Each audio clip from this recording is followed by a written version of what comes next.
What is then the role of the underlying anatomy? I mean, you mentioned, it's a topic which I find fascinating. In fact, brings me back to my own PhD many years ago about the classification of acute aphasia, and I couldn't find, for instance, classical Broca patients in the first 8 weeks, logically. So do you think that in a way the underlying anatomy correlates better with the acute or with the chronic syndrome? I think with the acute.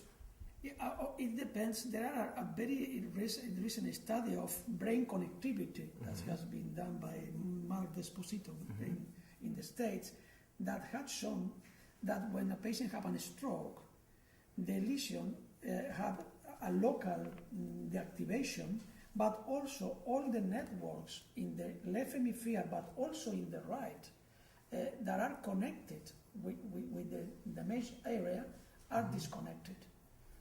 And it depends on the brain anatomy of the patient. We are very interested in the last year about individual variability in the brain organization.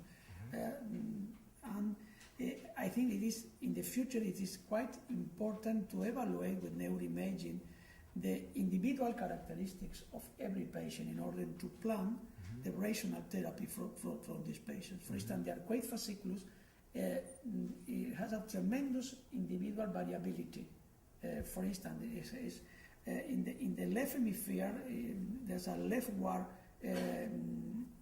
lateralization in patients, particularly in males, whereas females have a more bilateral representation, so that the recovery of aphasia perhaps is better in women because the right side can compensate better in women than in men.